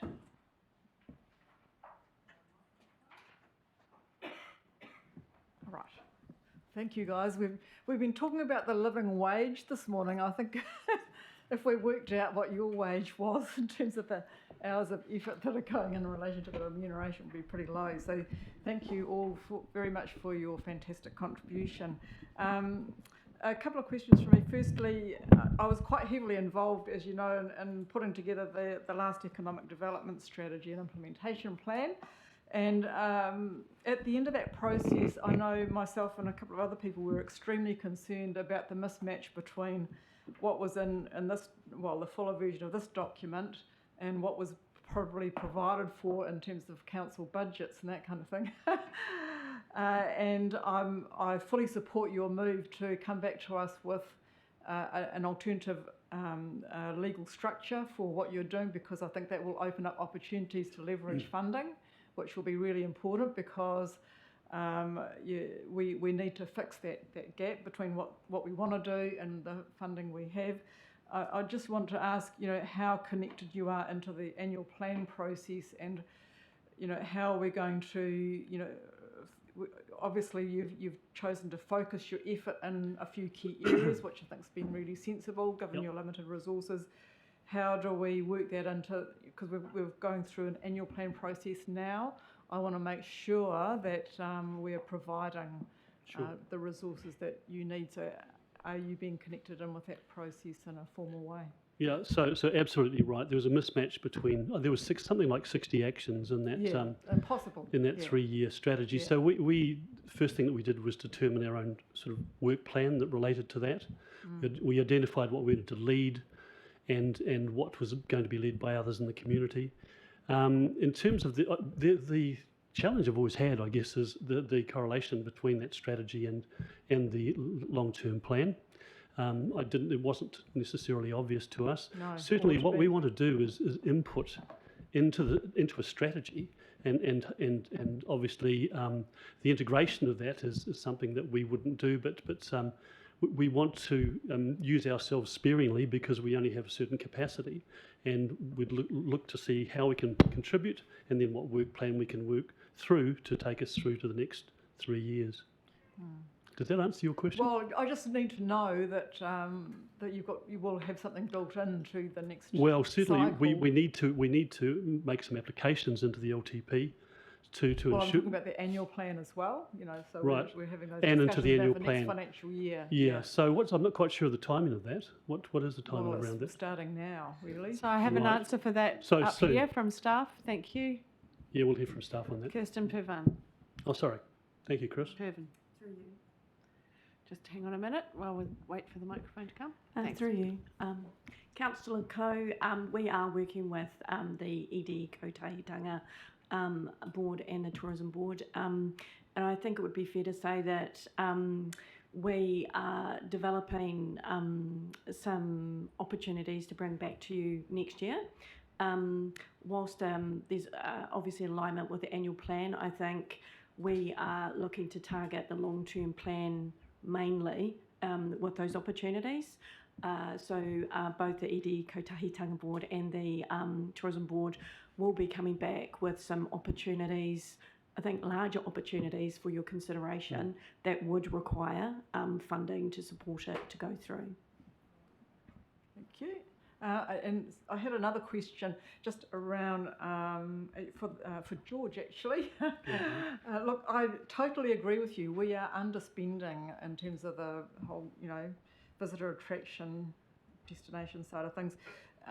We had also a presentation this morning from Marco Zeman on whale song, and as part of that, Steve LaHood made a really good point, which I have myself talked about before, and that is making a statement about who we are in Kāpiti, what we stand for, and that kind of thing, through a significant project. I mean, we have Kāpiti Island, yes, but that has limitations in terms of visitor numbers and that kind of thing. His proposition was that a project like Whale Song would make that statement about Kāpiti and would be, would tell people what we stand for, would be a huge attraction. He has asked Council to endorse that project. I would appreciate your views on that in terms of that being a central part of what we do going forward in terms of the tourism side of things. Yeah, it's, I've been involved quite a bit, or seen quite a bit of that project over the last 10 years, and as it's developed.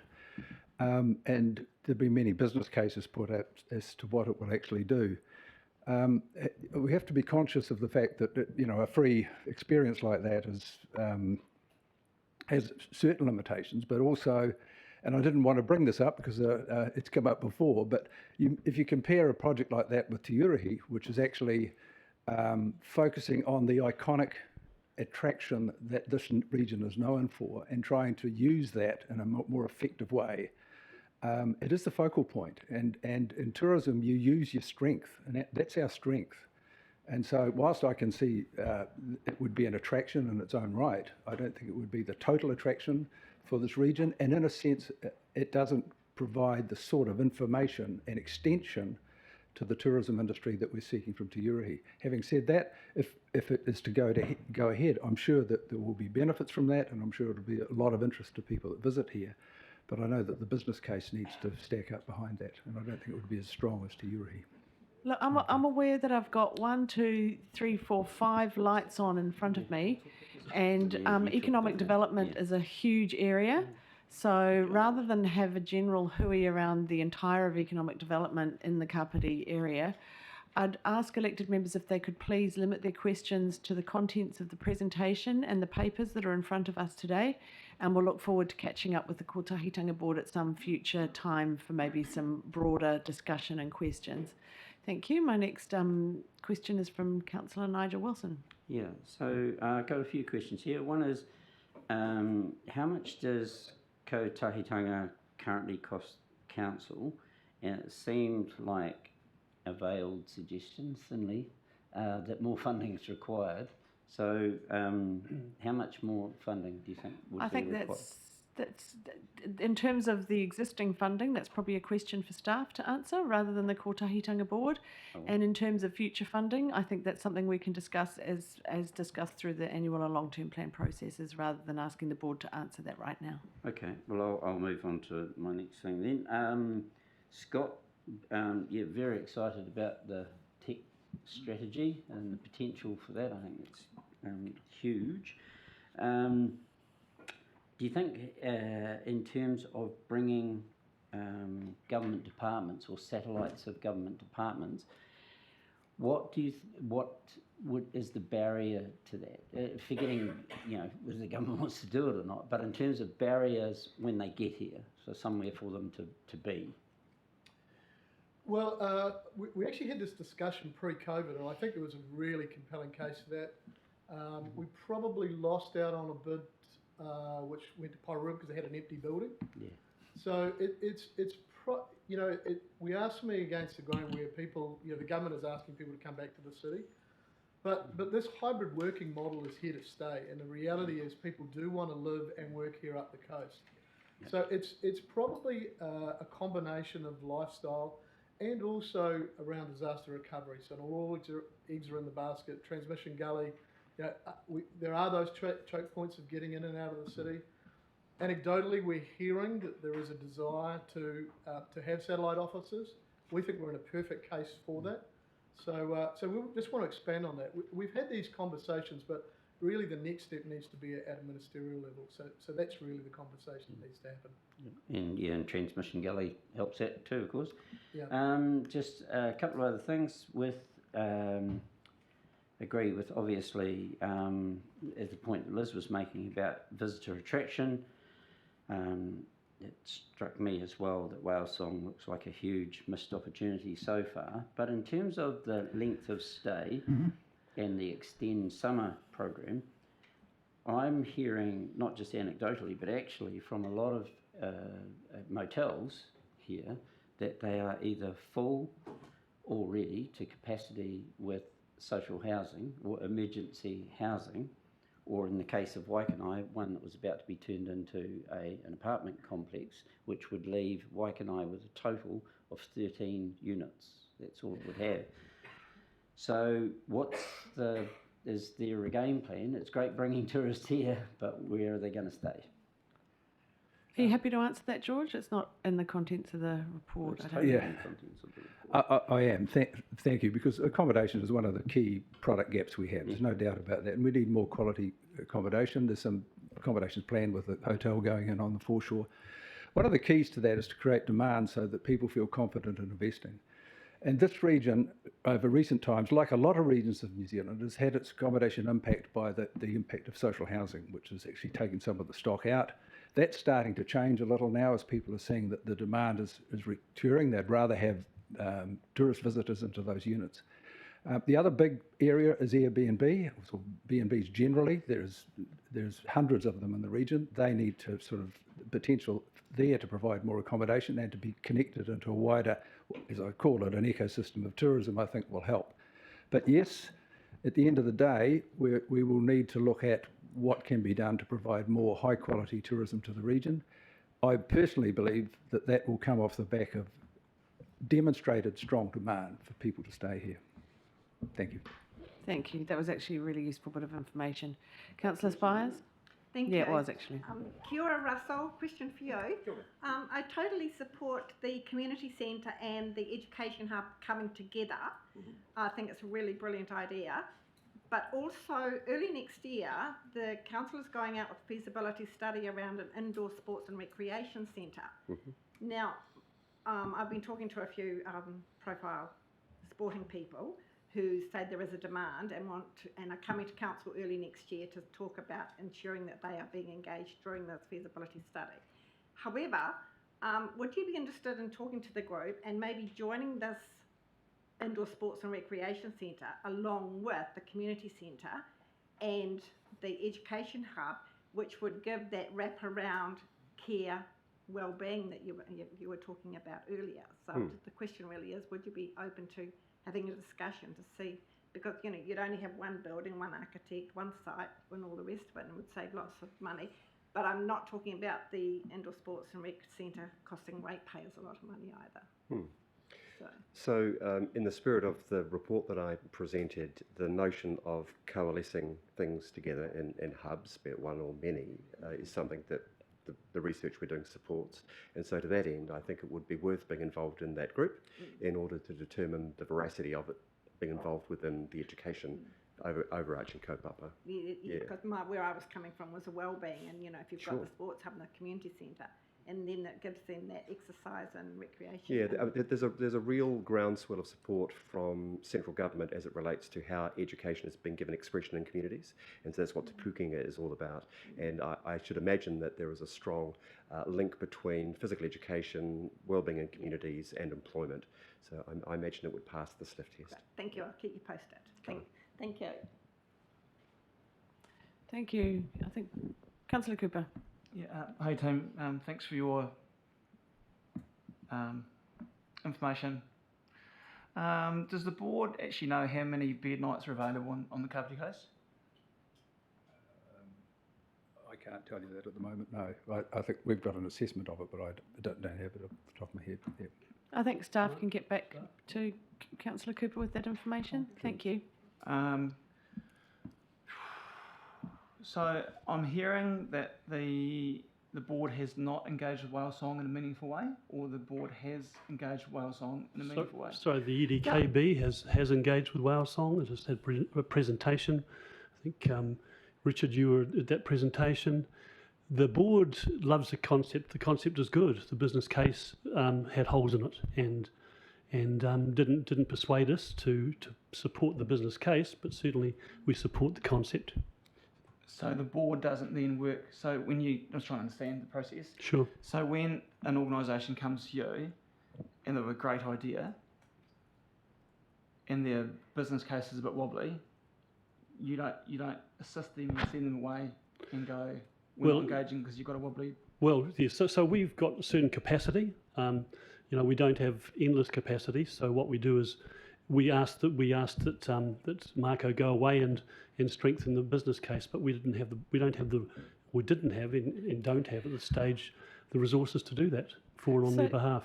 So the Kotahitanga Board is an independent board, and they decide on their own priorities and what the work program is going to get Kāpiti moving in their view from an economic perspective. That's why we have to pare it down into a work plan. Anything that sort of would move into the new work plan, we'd need to find additional resources for. And there are a number of projects that happen in the community outside of the Kotahitanga Board. There are indeed, yeah. Okay. So my last question is, and it relates to independence. So there are concerns in the community as to the independence of the board or conflicts within the board. Are you comfortable that you are seen as independent of KCDC and or businesses that actually benefit from your work? Absolutely, is a short answer to that. We have determined our own work plan from the strategy. We've got the resources around that, Wellington, New Zealand, others to buy into that and to fund that, and we're delivering on that basis. Thank you. Next I have Councillor Pravanov. Through you, Mayor, first of all, congratulations on the report that you've provided us and the presentations you've given us today. So my question, actually I might have two, but my first question is for Kim. It sounds really exciting, the regenerative horticultural work that is being done to the north of the district. I'm just wondering how utilising iwi land is going to be reconciled with the potential, with potentially it being used for housing as well. Okay, so we are having those discussions, and the ultimate goal here is to decide and assess which land is better used for which purpose. Okay. So there are many Māori land blocks in the Kāpiti in the Otaki area, and some of the owners of those blocks span to Horowhenua. So it's the decision where we assess it to see what the land can take. So if the land is best used for horticulture, and that's what the trustees want to do with it, then we flow that into the commercial side of it. So really we're at that assessment stage, because there is land in Otaki that is Māori owned that has the capacity for housing. Some of it doesn't, just purely because of where it sits, water levels, environmental factors, all that other stuff. So while we will earmark some for housing, not all of it's suitable. So the idea is to find out what the land can sustain and then go from there. Okay, that's excellent, thank you. So my second question is for Himari. Thank you for your presentation as well. So you were talking about working with rest homes in relation to the over 65s. It's my understanding there's probably a lot who are actually in that age group who are not living in rest homes. I'm just wondering if you've got any plans or thoughts how you actually engage with that group of our community? Thanks, Hilmarie. So we have, through the focus groups that we ran in this, in the different sections in Kāpiti, we've asked them how they want to engage. So we are going to look at how we can actually develop a plan, because we know that one of the big issues is access to technology, and working with that in terms of how do we get the older generation to be able to engage. We had one of the things is a lot of them did not know how to apply for a job online and needed support and structure around how to do that. So we are working in our second phase, we will be looking at how do we engage and get these communities, because they're all very different. Yes. So we can't say that the over 65 in Otaki is definitely different than the over 65 at Waikanai Beach. So they have different perspectives and different views. Thank you very much. Thank you. Councillor Halliday. Thank you, through you, Madam Chair. I have 3 questions, relatively quick. First one's a bit of a funny one. Russell, just to you. You mentioned partial care when you were talking about the community centre and training hub, and I just didn't quite understand what you meant by that. Pastoral care. It's like a paddock, pastoral. And pastoral care being the phrase that's used to give care and support to students. Fantastic. Thank you very much. Can't do me. By the way, guys, absolutely fantastic presentation. Thank you very much, and thank you very much for taking the time to share each of the areas that you guys are in. My second question is pretty much you, George. Just around encouraging visitation to the Kāpiti coast, and I think we had a quick touch on this yesterday, but I appreciate that one of the issues we've got is lack of accommodation, and I'm aware that when Wellington was a bit of a desert with regards to people coming to the area, they did a Send Yourself to Wellington campaign based on a Send Yourself to Melbourne campaign. Yep. And I was just wondering in the short term whether we perhaps be focusing, or should be focusing a little bit more on day trips from Wellington until that accommodation catches up, so to speak. Whether that's a potential focus, or whether we are looking at that as such. I think we're looking at all forms of visitation. I wouldn't tend to describe it as being a day trip or a weekend trip. Essentially, if you can get people to stay longer, they'll spend more, they do more. That's the ultimate goal in most tourism strategies. But you're absolutely right. If we can encourage day tripping up here, particularly with the current highway access, that's a good thing. Whichever way you do it, you have to actually be in front of people with a proposition all the time and be recognised. So, yeah, it would work just as well. And look, I agree with you 100%, George. I think one of the reasons why we've pushed for an economic development team like yourselves is because we recognised all the things that you're talking about. It's fantastic. We've seen some structure around that to actually start getting some results in that space. My third question revolves around the Food and Beverage Cluster Report. Correct me if I'm wrong, seems to be quite a focus on the producer aspect of things and the artisan aspect of things, if you like. And I was just wondering, we've got a lot of restaurants, takeaways, wedding venues, all that sort of scenario, who are here now, they're on the rock face and could use support with regards to bringing together all the people being able to access information for these sort of things. So I'm just wondering what we're doing in that space. Yeah, look, in terms of the cluster, we're working from the whole value chain. So and we are, I think probably, is Mark around? Mark, do you just want to come to and just I think Mark could give you more information that sort of backs that up. Of course, we've lost Chris from the team, so just answer that for us. Kia ora tātou. Thanks for that question. So as Neil said, we're taking that whole value chain approach, and so with the finished product manufacturers, the artisanal, boutique, high growth companies, we know as we help them grow their market locally and throughout New Zealand and overseas, that they'll have the capacity to get into supermarkets a lot better and be available. In terms of that food service into the hospitality sector, not all those finished products go in all of the restaurants or the outlets that you were talking about for various reasons, including alcohol licensing, etc., because we have a lot of alcoholic beverage producers. So it's a bit chicken and egg at the moment as to how we help the hospitality sector through the cluster approach that we're taking. But as Neil said, we will do everything possible to make it all linked up over time. We notice that people coming to our meetings include some new restaurateurs that have moved into Kāpiti from a Wellington base that have purchased restaurants up here. They've started coming to those cluster meetings just to keep a close eye on craft beer, gin, and all those sorts of options for their outlet. I appreciate the answer, Mike, but it was sort of back to front with regards to what I was asking.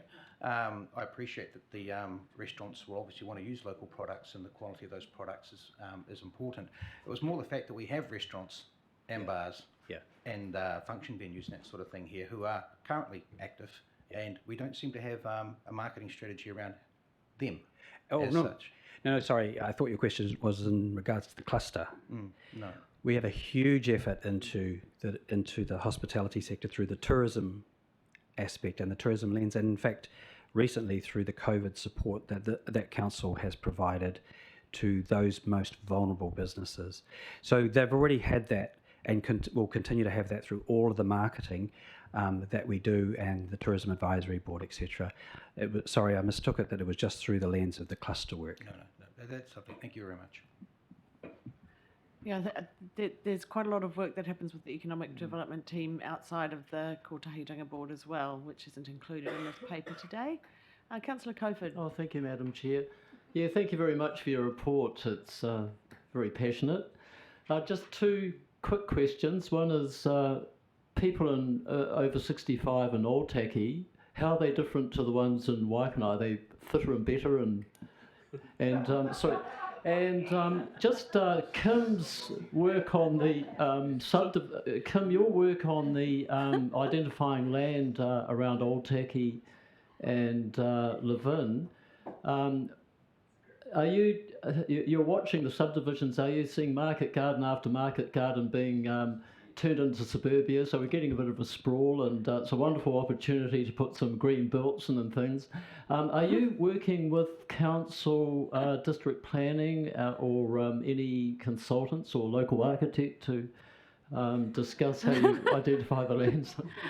So in this space, we haven't probably gone there yet, but I work in other spaces, and definitely looking at the houses that are going up, and our focus is on how to grow Otaki better. So that's the overarching focus, looking at engaging urbanist planners and things like that to look at that approach. Meanwhile, these streams of work are happening alongside of that. So that's when we talk about what the land can sustain. So it's not a matter of just going, there's a block, let's grow. There's a block, let's put cows. There's a block, let's put houses. It's figuring out how that all works together. So this stage is looking at it from a horticultural perspective. Is this block good for horticulture? If it's not, what else is it good for? And then that will branch out into the other streams that I sit in.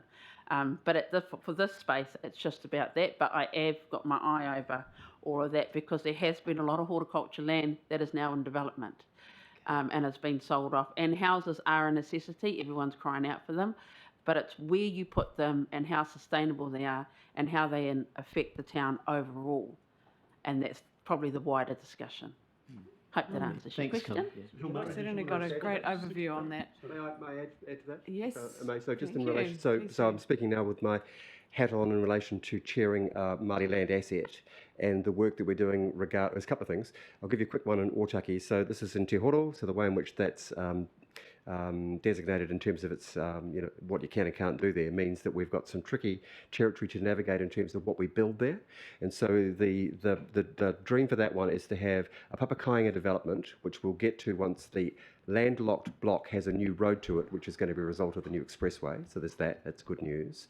And then to have a housing complex there, but at the same time have sustainable horticulture and hydroponics in order to make it self-sustaining and also economically viable. I'll just quickly come down the coast. So the rest of the Māori development in relation to Papakainga and social housing, there's one happening in, supported by Te Piri Kōkiri, happening on our freehold land for Atiawaki Whakarongotai on Elizabeth Street. That's almost there. That's an 8-unit assisted living project, so we're that close.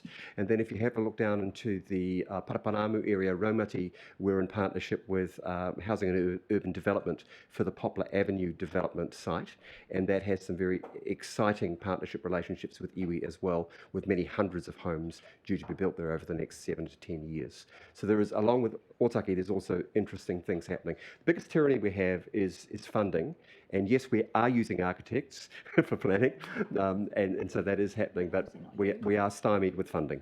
Yep, kia ora. Thank you. A little bit of an aside, but Councillor Pavanov, have you asked questions already? So we're going to move on to the recommendation now, because we have one go at questions each. So the recommendations on page 41 of Councillors' agendas.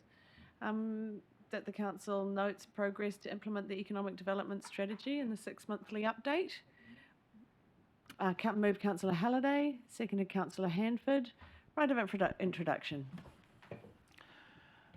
I sat here 3 years ago, newly elected member of council. One of the reasons I stood for council was to land our economic development strategy. Thank you so much. I'm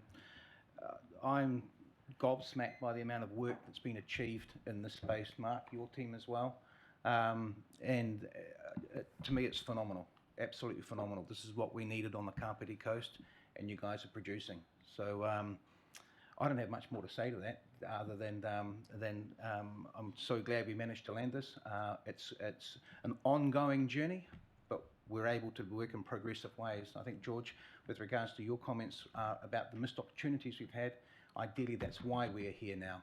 Otherwise, if we hadn't landed this, we would still be missing these opportunities. But the expertise that's standing in front of me with regards to what you bring to this equation compounds our abilities tenfold. And I'm excited by what I hear with regards to how we're moving forward. So thank you. I look forward, Neil, to looking next year at how we can progress what the EDKB looks like and how it can function. Looking forward to seeing where it all goes and seeing how Kāpiti is going to benefit hugely in this space. And thank you. Councillor Handford.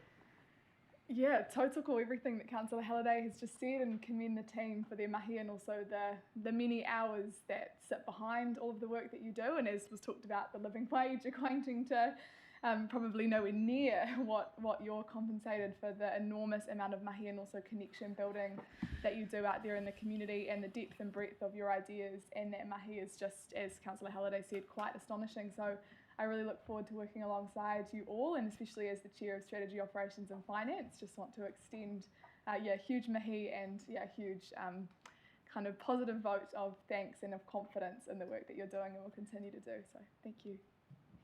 Councillor Pavanov. Thank you. Yes, so a great piece of work and something that I'll be supporting. As I weren't able to ask my question before, I'll rephrase, I'll make it as a comment. So in the discussion today and in the report, there's obviously been lots of work around, I suppose, reconciling the use of Māori land, both in terms of intensive horticulture as well as housing. But I can't actually see how that's relating to non-Māori land and housing and horticulture. I'll just leave that there. Thank you. Yeah, maybe somebody. And how that works with Kate, and how that's working within council as well. No, we won't have responses. We're in debate now. Maybe Councillor Pavanov can take that offline and have a conversation with you, Mr. Mackay. That'd I be think great. It's a question for everyone to think about. Yeah, Thank you. good point. Thank you. Right, so I don't think we've got anybody further. I'd just like to add my thanks to the thanks extended already, and look forward to the work that's coming up over this next year and the next 3 years. And yeah, thank you very much for your time today and the huge amount of time you put in general, and the expertise that you bring to this kaupapa. So thank you very much. And I will now put that to a vote. All in favour, please say aye. Aye. Against? That's carried. Thank you very much. So I'm going to try and squeeze in one more agenda item before lunch, because apparently the Heritage and Environment grants, that paper is going to be taken as read. So hopefully we won't have too many questions, because it's been pretty thoroughly delivered by our team. So Andy, you come forward.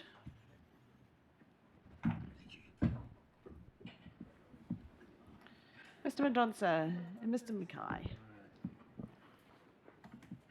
So this is the Heritage and Environment Grants, page 7 of elected members' papers. Thank you, Madam Chair. Councillors, this wouldn't normally come to full council. This would normally come to a subcommittee, just for expedience this time, because we need to get the money processed. Otherwise, we're going to miss a couple of key milestones. So we'll take the report as read. This is a fairly long-standing and successful fund that is slightly oversubscribed again. I'd like to introduce to Andy Mackay, sitting next to me, who has done all of the hard work around this and is happy to answer any detailed questions. There is a good summary table on page 12 that gives you a snapshot of what this is all about. I'm happy to take any questions. Thank you. Councillor Coe. Just wait for your red light. There we are. Thank you. Look, I just wanted to get some clarification around the process here, because some of these projects are obviously ongoing things, you know, like pest eradication and weed control and all that sort of thing.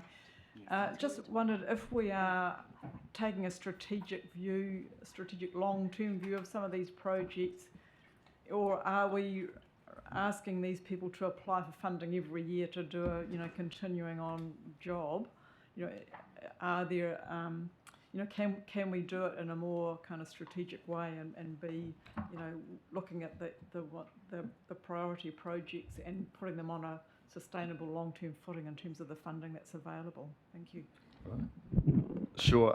So for this particular fund, page 24, we have the criteria for the application. So that's really what we have to follow at the moment. I would say for some of those projects that have had multi-year funding, some of those are close to finishing. So that's been, you know, fencing and planting. Some of those, there's quite a few more years to go. So we are trying to support projects that have the maximum either cultural, natural heritage benefits to the district. So it has looked at that sort of those long-term benefits as well. Well, I guess my question is around, you know, are we forcing people to keep on reapplying for ongoing projects, you know, through the way the fund is set up, or, you know, can we fund a sort of a project long term without them having to reapply? We can have a look at that, Councillor. At the subcommittee, we'll have the opportunity to have another look at the evaluation criteria, and we can come back with some analysis around repeat applicants and whether or not we need to kind of think about how the fund is targeted.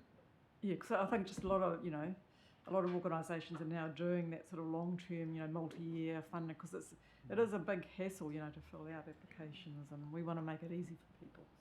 Yeah, I think we're taking that on board. That's a good point. Yeah. Councillor Pravanov? Thank you for the report. I just wanted to clarify. So I think some of the criteria, it talks about having some type of, you know, Queen Elizabeth covenant or some type of covenant with these applications. So just to be clear, that is a requirement or is not a requirement? And if it's not a requirement, whether it's actually listed as a lower priority than the ones that are? So it's not a requirement, but in terms of the natural heritage, most of these sites are either in the district plan as ecological sites, or as well listed as key native ecosystems by Greater Wellington. So that's some of them will have QE2 covenants over the top of those as well, but it's not a requirement to receive funding. Okay, thank you. Great. Have I got somebody to? Oh, you've got a question, Councillor Wilson. Quick Because one, and I'm I happy to hadn't move seen your it. microphone on. Great. Just the question is, do we rate QE2 covenanted land? In terms of property rates, so we have a separate rates remission process for conservation. So they do receive properties with ecological sites, Q2 covenants, or other conservation reasons that we do provide a small rates remission for those. Because I know GW still rate them. They shouldn't, but they do. Anyway, happy to move this. Great. Do I have a seconder? Deputy Mayor? Do I have any debate? Right of introduction? Waived? All in favour, please say aye. Aye. Against? That's carried. Thank you very much, Andy. Really good job. Thanks. So we'll now break for 20 minutes for lunch, at which point we'll open the Strategy and Operations Committee and then adjourn it and carry on and finish this one and then go on to the Strategy and Operations. Hope everybody's available until about 7 p.m. tonight.